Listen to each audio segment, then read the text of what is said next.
That was freaking awesome. I needed that emotionally. I haven't laughed during a Panthers game. I don't think I've ever laughed during a Panthers game, to be honest. And I was rolling on the floor when Penix threw that interception to Mike Jackson at the end. The Chau Smith-Wade one was really good too, but the Mike Jackson pick at the end of the game, it's just the icing on the top. The quarterback's trying to chase after the Panthers defender. He's fumbling over his feet. And it was comedic relief. It was comedic relief watching the Falcons quarterback spontaneously combust play after play after play on the field on Sunday. I know the Panthers went into that game as underdogs, and the media, I'm sure they're saying it in terms of what you're listening to. I've heard the post-game broadcast, and they go, the Panthers just upset the Falcons. That wasn't an upset. That is how you should have won your previous two games too. The other quarterback makes mistakes. You take advantage of them. Your defense plays really well today. They played well enough to win in weeks 1 and 2. And your quarterback doesn't turn the ball over. He takes advantage of what's there. It doesn't really make any big plays at all outside of maybe that fourth down conversion to McMillan. But you won 30-0. Who cares? Who cares? Now the coach cares. Dave Canales cares. We're going to go into that. But I think the main storyline, you've probably heard it a million times at this point, Evero embarrassed his former employer. He embarrassed Raheem Morris, who Evero was under during his time in Los Angeles in 2021. I've never seen a game that poorly coached. And I'm serious, I'm blanking to think of a game that was that poorly coached. Now, the second half in Arizona was really bad. Arizona almost gave you that game last week, but for them not to make any adjustments on offense at halftime, they're still doing that stupid swing pass to Bijan Robinson, who you largely contained, and, hats off to everyone on the Panthers defense. But for them to, in the second half, repeatedly throw the ball to their best player, one results in a pick six because Evero gets the guys in position. Chau Smith-Wade makes an amazing play, a great read, jumps the route, and takes it to the house. They kept doing it. They kept making that throw. I don't know if it was Penix or the play calling. I'd have to go back and watch it a little deeper. But I was amazed. I'm like, this is your best player, and you're just going to get him killed? You're going to put him in the flat and let him get cracked by Trevon Moehrig 4 times? Trevin Wallace, I think, laid the wood on him. Like, this is your best offensive player. Are you nuts? Are you crazy? So definitely some awful coaching in that game on display by the Falcons. And Michael Penix, I said it, he spontaneously combusted. There's no other way to put it. That was one of the first games of the season where he's really throwing the ball downfield. And he didn't do much of it, but he did more than what he did against the Vikings and Bucks in weeks 1 and weeks 2. He was inaccurate. He didn't know where to go with the ball. Darnell Mooney is like the opposite of Midas. Everything he touched, every ball he touched turned to crap. The ball would be in the dirt. It would go through his hands. There was one time where it was the end of the half. There's 6 seconds left, and he doesn't even make an attempt to get out of bounds. And Darnell Mooney, I thought he was a decent receiver, at least during his time in Chicago. But, oh my gosh, Ray McLeod, another one. He fell over on the Mike Jackson INT. If you watch it back, Jackson makes the play, and Ray McLeod is in the back of the camera view, and it's like that song, da-na-na-na-na-na, da-na-na-na-na, and he's just falling over himself in slow motion. Mike Jackson's taking it back, doing the little hee-hee, and it was amazing. It was amazing. Good execution. I don't think it was great. Like, the quarterback was underwhelming in this game, but he did enough. I think he flashed a little bit. We'll go over that. And your defense made plays. 2 3-and-outs and 2 interceptions the second half. Like, money talks. Money talks. And the results talk. Scoreboard. Now go and do it again against New England. At New England. Now go and do it for the rest of the season, because you can win games that way. You don't have to push it downfield all game. Now, here is Dave Canales on his fatigue. So he uses the word punchy, like he took a knockout blow from freaking Floyd Mayweather, or he's like in 2019 when Khabib beat the crap out of Conor McGregor and McGregor was looking quite punchy. Like, I remember being scared. I'm like, oh my gosh, I hope Khabib's not like hiding in my closet. That is how Dave Canales described his emotions after the game. Here's a clip. I'm a little punchy. I think calling plays will do that to you. You know, even last week, going 90 plays on offense. Maybe he has a cold. There's something going around. I'm not kidding. There's something going around. Maybe he's sick. See, the Tone doesn't get sick because he has Panthers blood. He's immune to the common cold. But Dave Canales is feeling punchy. He's fatigued. He's like, oh gosh, I was calling all those plays all day. He's like, boom, boom, boom. 3-yard hitch, boom. Chuba Hubbard up the middle for a gain of 4, boom. Get stopped on 3rd down, boom. But you convert on 4th, And he's acting like he's getting the crap beaten out of him because he has to call a bunch of plays. And I have to go into the comments for a good answer, for a take, actually. I had to dig into the comments. And I got into a good conversation with someone. I can't give a shout out right now. I forgot who it was. But he went through all the air yard statistics. And essentially the point was Bryce Young can't. He's incapable of pushing the ball down the field. And it should concern you. And the Panthers quarterback is not good. For that reason, I'm paraphrasing a little bit here, it was a really articulate point that he made. And I, like Avatar: The Last Airbender, was in the local park meditating on this. They called the police because they're just floating. And the reason I was so deliberate and I used so much analysis, so much brain power on this take, because he cracked the code. We know why the Panthers coach is upset. 4.1 yards per play. 4.6 yards per pass in that game. Canales is exhausted. He's exhausted. He's acting like he's at the beginning of the end of a relationship. Someone brings home a puppy and you're still mad. We just went and got the Christmas tree. We chopped it down. We put our family ornaments on it and you're still somehow upset. And that is how Canales is acting. Like, they win 30-0, and it's still like, I'm just so exhausted from calling all those plays all game, and I just, if only I didn't have to call 90 plays between this week and last week, and it's like, really, like, he can't relish or enjoy this win. Maybe he is taking a little bit of time to process it. I don't know. He's stressed. Maybe he has a cold. Maybe he's sick. Maybe he needs Panthers blood infusions. The Tone can help him with that. Who knows? But it was strange. And shout out, I think it was Sheena Quick who asked a question on why the Panthers coach looks so chill. Is how she asked him, why do you look so chill, Dave?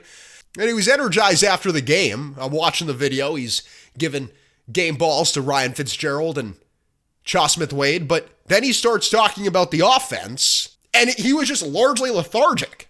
He was completely lethargic after the game, and I told you last week, I wanted them to win this way.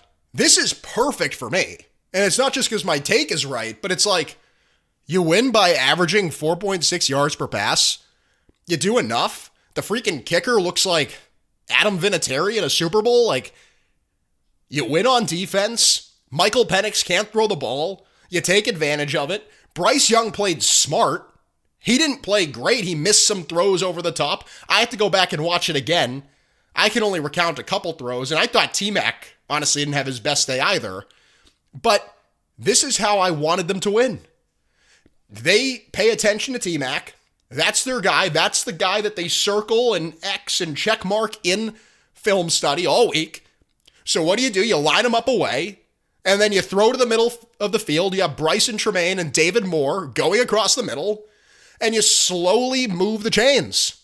But clearly, that's not enough for Dave Canales, it seems. So here is Dave Canales talking about exactly that.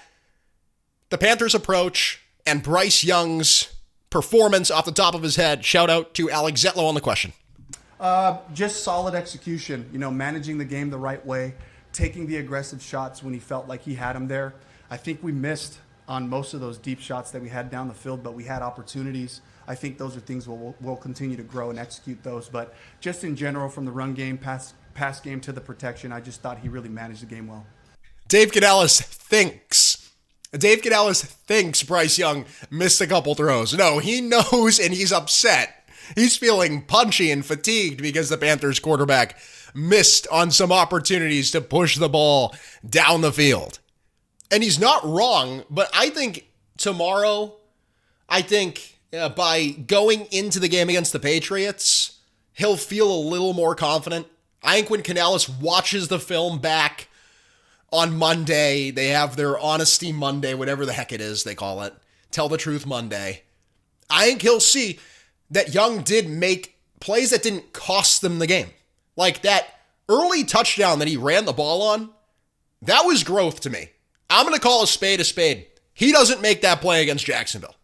Against Jacksonville, Young is sailing the ball over the pylon. Xavier Leggette's not looking for the ball. Instead, Young scrambles out, beats Canales to the pylon. He feels the pocket collapsing. He runs to the pylon, and he gets the touchdown. He should have done that against Jacksonville, and he would have scored. He only had Devin Lloyd to beat in that game. This game, he beats Canales, who actually he flew across the field and almost got there and tackled the Panthers quarterback. But that's exactly what you need. That's all you need. Most of these teams on your schedule are going to beat themselves. Trevor Lawrence, Kyler Murray, Michael Penix Jr., certainly. These are quarterbacks that if you scheme well against them, your defense naturally is going to make some plays. Like, I totally underestimated how good Derek Brown and J.C. Horn were going to be. Like, holy heck. J.C. Horn is having an amazing season. Derek Brown is just the most fear-mongering player in football. They don't even go near him running the ball. It's amazing. I underestimated how much of an impact that was going to make. And now when guys like Chau Smith-Wade, who on the first drive got beat for 2 catches for 26 yards, but once he kind of shows up and Trevin Wallace doesn't cost you the game and Roseboom tackles people, and Nick Scott has some mistakes but doesn't look completely inept, the top end of your roster is so good, the quarterback doesn't need to throw 400 yards and average 7 yards per play. Or what do the Ravens average? Like 6.8 in 2024? They don't need to do that. They can just run the ball. Chuba Hubbard, he's really good. Falls forward. The offensive line's a strength of the team. Chandler Zavala was really good against the run. And you make enough plays, and you win. And you win.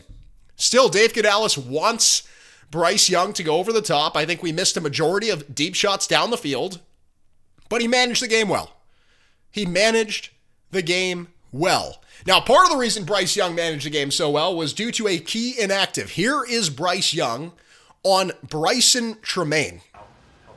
Yeah, Bryson's just been a worker, someone who wanted to do whatever it is for the team, works super hard. He's built so much confidence within this building, again, on the offensive end, special teams end, and you know, I'm super grateful for him to have the role and made some plays today. And again, he's been making plays. It's not a surprise for us. So they started the news cycle this weekend with Bryson Tremaine being named the captain. And I'm sitting there and I'm like, oh my gosh. Like, are you freaking kidding me? Not only did this guy make the roster because he's Brad Idzik's buddy from Stanford since 2017, they love him like it's a cult. Like, only people in the Panthers locker room understand the infatuation with Bryson Tremaine. But today, he shined. And guess what? He went over the middle and he held onto the ball. David Moore and Bryson Tremaine. Hunter Renfrow to a much lesser extent. Those two guys, I don't even have the numbers in front of me, but they made some plays over the middle that Xavier Legette has been unable to make all season. Mitchell Evans, another one. 1 catch for 9 yards. Bryson Tremaine, 2 catches for 15 yards. David Moore, 1 for 5. I know these aren't like glamorous plays, but it's better than an interception. I would rather him, being young, throw the ball, get it out quick, dink and dunk, and avoid a sack or avoid a turnover. I think Canales is going to come down to earth a little bit on that. Like, I'm sorry Bryce Young isn't Russell Wilson. I'm sorry he's not going to be Baker Mayfield, but at least he's not going to turn it over and cost you the game. And that'll be enough, at least early on. Maybe he can grow down the stretch here. Who knows? But it'll be good enough early on. And rapport with the receivers is central to that. When he's throwing at Xavier Legette's feet because he doesn't trust the receiver. When there's a play to be had against the Cardinals, and Bryce Young, it's a tough throw, but he's like, whatever, I'm just going to throw it in the dirt. Because he's scared it's going to be an interception. I want these guys on the field. And I think that's good for everyone. I know Leggett didn't play today. It was because of the hamstring. But, I think you should ease him back in. Maybe give him a couple plays. It's like in baseball, they do the assignments. A pitcher struggles, you send him down to AAA. Or maybe you put him in the 6th inning against the bottom of the order and you take him out. That's the treatment they should give to Xavier Leggett. I said it's sort of like going to a spa and getting the cucumbers on your eyes. It's the same thing in football. A couple plays, a couple packages, let him build confidence, and let Bryce Young throw to Tremaine and Mitchell Evans and some of these other guys that he had some rapport with today in the middle of the field. That's the key word. Sitting in the middle of the field, sitting duck, you're going to take a hit. You're going to get hit by Xavier Watts, who had a bunch of tackles today. But you sit there, you sit on the route, you hold on to the ball. It's a gain of 6. It's not glamorous. You're going to forget about it. Of course we'll forget about it. Of course. But plays like that move the chains. And they were able to do enough on offense in addition to what the defense did to dominate. To dominate on Sunday. And it's interesting. It's like you need unexpected injuries in order to make the proper personnel choices. Like Cade Mays comes in for Austin Corbett. Bryson Tremaine and David Moore in for Xavier Leggett. The edge rushers had to play more. Pat Jones was out. I don't care that these guys have prominent roles. I want the guys to be healthy. But if you're not going to play your players, this is the only way they're going to get on the freaking field. It's unbelievable. I want everyone to be healthy and everyone to make plays and everyone to flourish. But I think the silver lining in the plague of injuries for the Panthers is that you're getting some guys who, for political reasons, don't see the field of play. Who knows why David Moore wasn't playing previous to this week? Who knows why Evero was so hesitant to get Uman and Scorton on the field for a bunch of snaps? I don't have the snap counts in front of me, but you get my drift here. You got that today. Let these guys push, especially the young edge rushers. They didn't get home today, but I think they have a lot more upside than 2 rotational guys from freaking Minnesota. I think Uman and Nick Scorton have a lot of upside. And when they don't need to be perfect because they have Derek Brown inside, this is the whole developmental thing you talk about. They don't have to play amazing. Chau Smith-Wade doesn't have to play amazing because J.C. Horn is the best corner in football right now. I don't know if that's statistically true, but in terms of what I've seen this season, I think Horn is the best of the best. Maybe there's someone who's better. Who knows? And I want to hit on this one last point before I leave you. I went the entire week last week hitting on this take, which is this is a huge game, not because it's pivotal, not because you could be 0-3 right now. You're 1-2, you're in the mix. It's amazing. You're tied with the Falcons, or you're ahead of the Falcons. You're in second place. It's amazing news. Amazing news. But I am so hype because those guys the Falcons drafted in 2024 and 2025, they didn't look great. They didn't look great. And I know Xavier Leggett wasn't on the field, and I know Jonathan Brooks is hurt from 2024. But for you to go out and not let Jalen Walker or Rook Aurora or James Pierce Jr. or Xavier Watts win the game, that is huge. And I don't know how things are going to play out. Look, the CBS or the Fox broadcast team tends to think that the Panthers have worse personnel by a long shot than the Falcons. I disagree. I think it's a lot closer than they want to give credit for. But today you prove that maybe the 2024 and 2025 draft classes aren't a wash. Maybe you actually hit and got some talent in there. Guys that aren't going to take 10 years to develop. Guys that can help you win right now, like they help you win over the Falcons today. This is The Tone. Thank you so much for tuning in. We have so much more coming for you this week. I'm going to go meditate like Avatar: The Last Airbender and levitate.